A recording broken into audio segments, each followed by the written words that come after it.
El brasileño estaba en el conflicto entre ucranianos y rusos, y los rusos lo enviaron a los asaltos. Para eliminar a los ucranianos que defendían el bosque cerca de Serebrianka, los disparos desde las trincheras intentaron frenar su avance. Eran disparos de rifles AK, de M4 y de lo que sea que Kiev tuviera para detener el avance de Moscú. Los kamikazes volaron contra el brasileño. Vio morir a sus compañeros. El peso de sus decisiones casi lo hizo ahogarse en un mar de desesperación, pero la fe mantuvo su espíritu elevado en pleno infierno que el hombre creó en la tierra.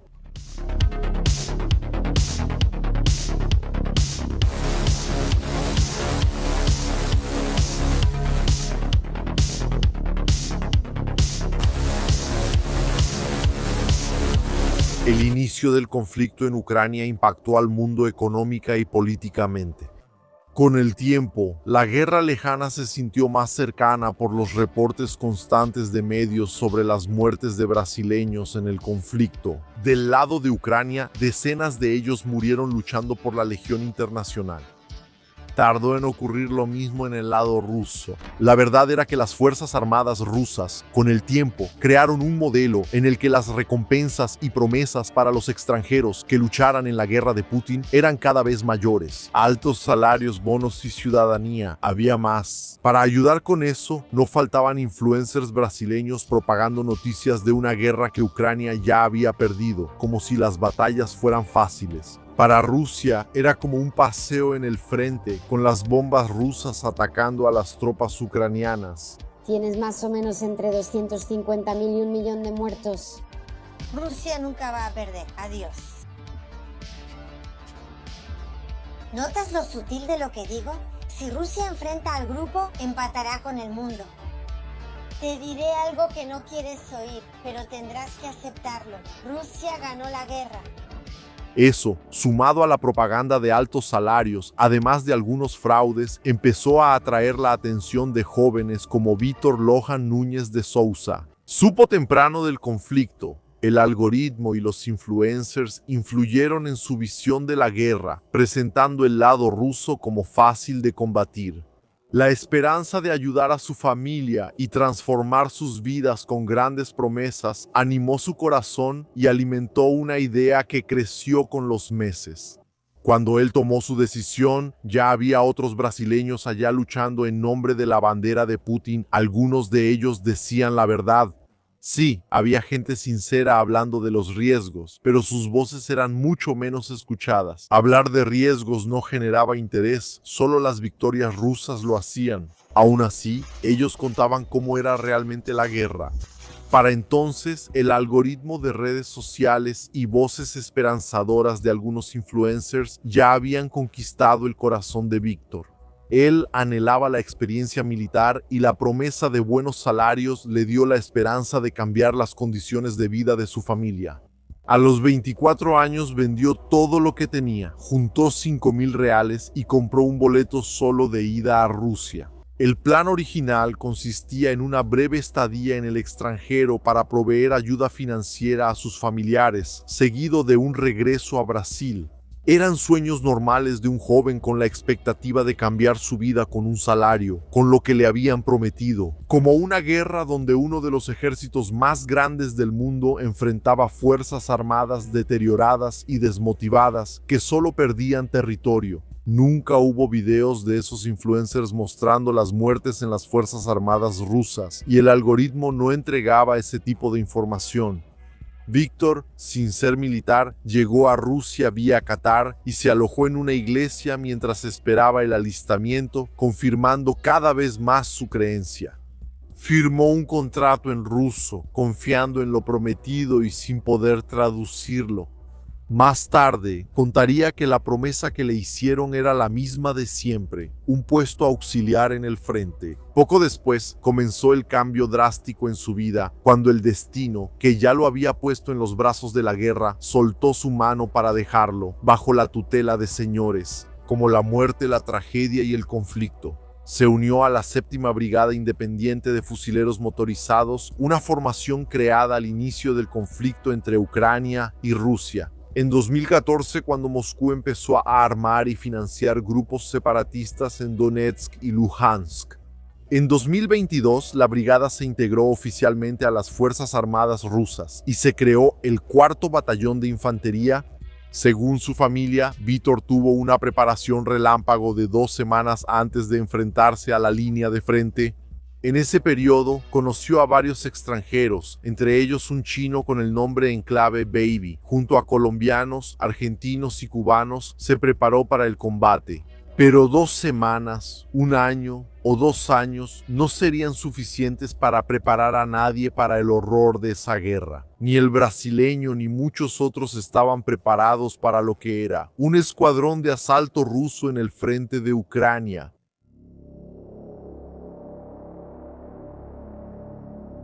Vítor no dijo dónde estaba, pero la 7ª Brigada de Fusileros Motorizados luchaba en Sebrianka, tratando de llegar a Siversk. Allí, los ucranianos resistían con esfuerzo los avances rusos. Lo que Vítor encontraría sería una zona de guerra en un estado avanzado de destrucción.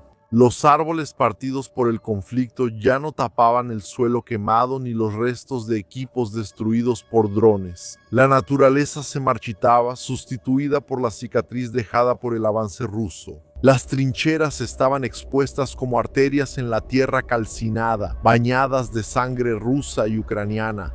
Formas metálicas se perdían entre los árboles caídos y los troncos secos que aún permanecían en pie.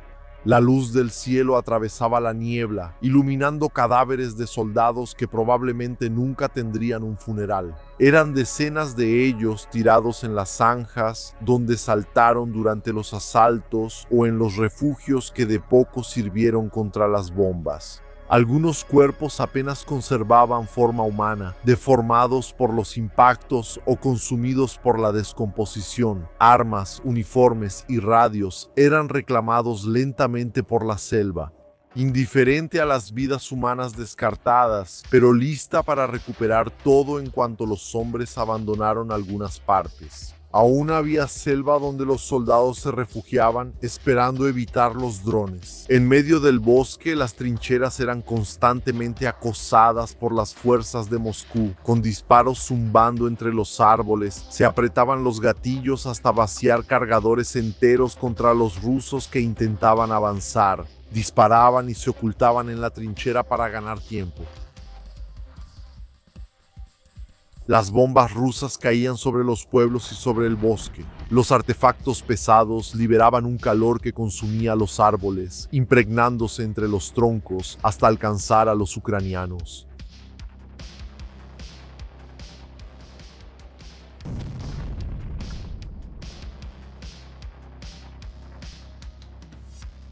Ante tanta destrucción, muchas veces los defensores necesitaban retroceder, buscando nuevas protecciones o simplemente abandonando el área.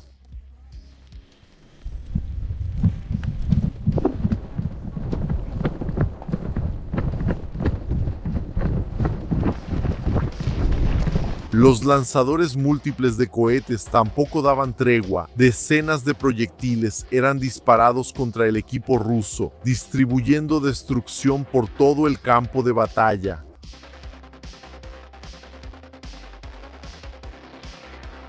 Vítor llegó a la línea del frente, integrado a los grupos de asalto en agosto, cuando ya estaba posicionado. Los rusos lanzaron una ofensiva mecanizada en Serebrianka. Los primeros blindados fueron detenidos por los drones, algunos sufrieron explosiones catastróficas que acabaron con toda la tripulación. Los restos incandescentes advirtieron a las fuerzas rusas que se acercaban al área defendida por la 81ª Brigada Aerotransportada de Ucrania.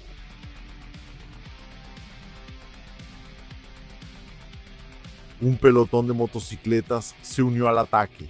De repente, el líder de la formación fue alcanzado por un dron, desapareciendo instantáneamente en una nube de humo y escombros. Otros tuvieron el mismo destino, creando un rastro de cadáveres y muertos en la carretera. Justo detrás, el tanque que les daba cobertura sucumbió implacablemente, consumido por el enjambre de drones. Los kamikazes de la Brigada 81 fueron letales contra los blindados rusos, inmovilizando a muchos de ellos antes de que pudieran entrar en Serebrianka.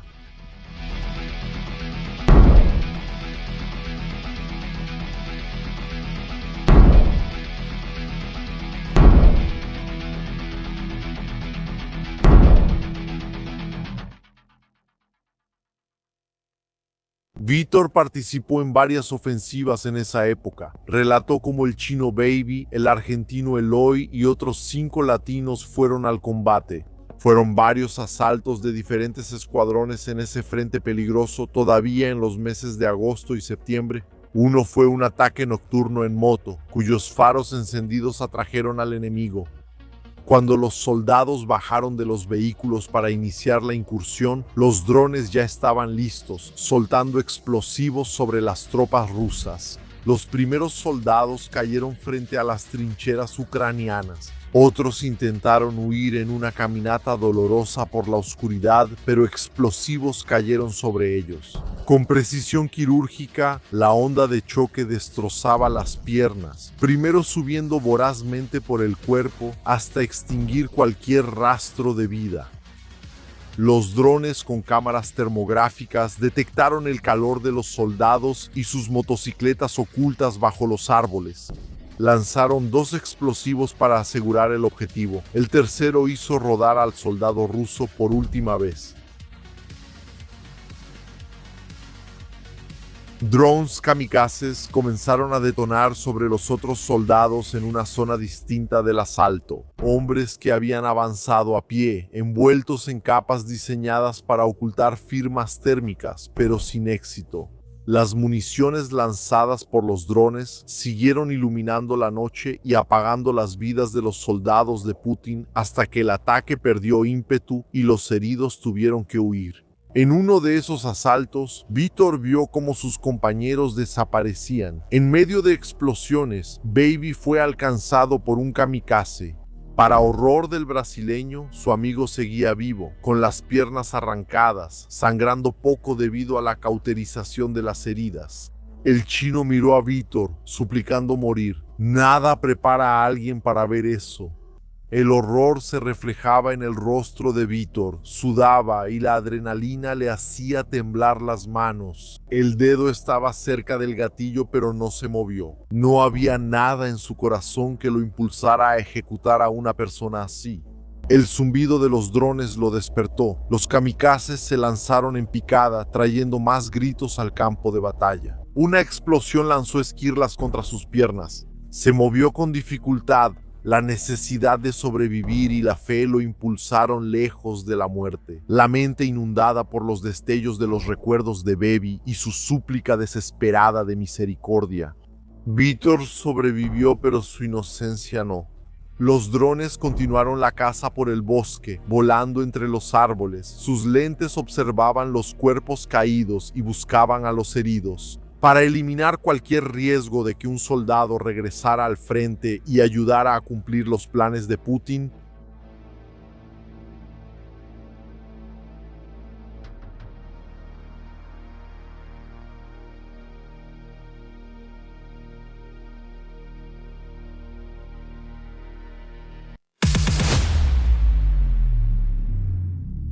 los rusos siguieron atacando posiciones ucranianas. Cualquier defensa identificada era objetivo de más ataques, uno tras otro, siempre analizando los movimientos enemigos para abrir camino a las tropas de asalto.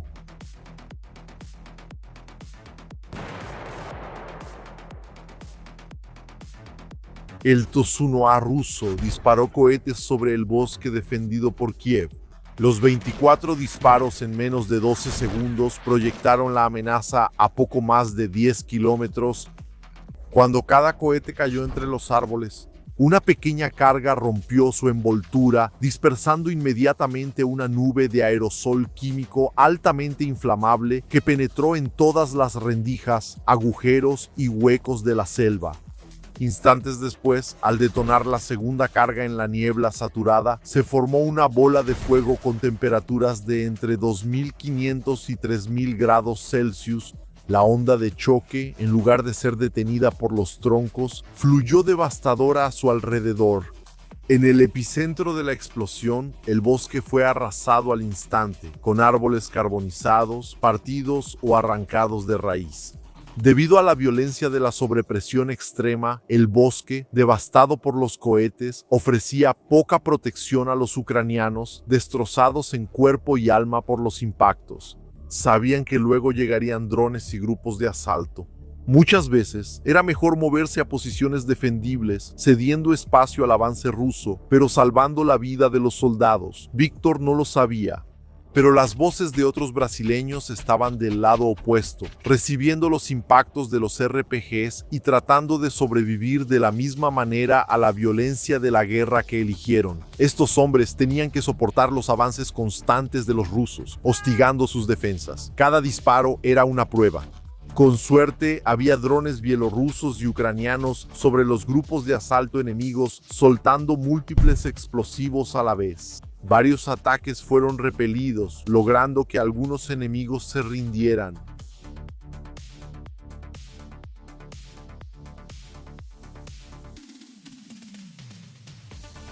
El contraataque ruso a los Babiaga era lanzar kamikazes para eliminar amenazas aéreas ucranianas. Vítor muchas veces encontró los restos de esos demonios mecánicos, recolectando sus piezas por orden de sus líderes. Recuperada de los combates, se adaptó poco a poco al horror de la guerra. Incluso viviendo en el infierno, mostraba una sonrisa en el rostro y tomaba algunas fotos cuando tenía acceso a internet. Publicaba parte de su rutina, se aferró a la fe y a la esperanza, incluso viendo a amigos partir o ser mutilados. Tuvo que ser resiliente, contener la desesperación y mantener una estructura firme en el corazón para no volverse loco.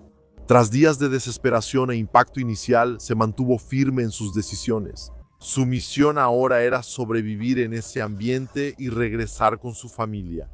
Los drones ucranianos cazaban rusos en el campo, sin importar si eran tropas de asalto o defendían posiciones, buscaban a los soldados de Moscú. Vítor recibía esas noticias a diario, escondidos entre árboles, casas, trincheras o restos de equipos destruidos. Las historias de asaltos fallidos eran frecuentes.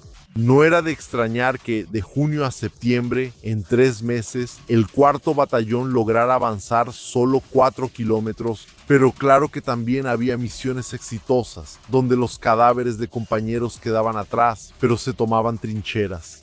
Él aún intentaba mantener el buen humor. La familia pidió apoyo en Brasil, envió mensajes expresando amor y oraciones por él.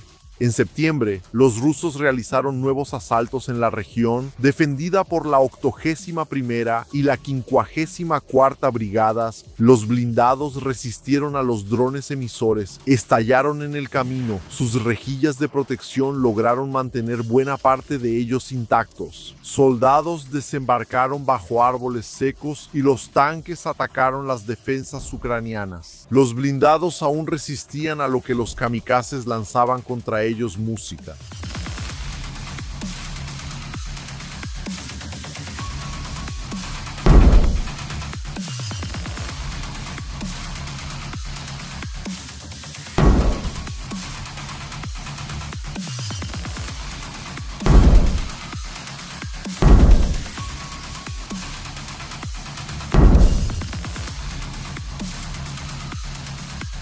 Pero había un límite que pronto detuvo la máquina de guerra. La tripulación se vio como una presa de los kamikazes, pereciendo en el campo.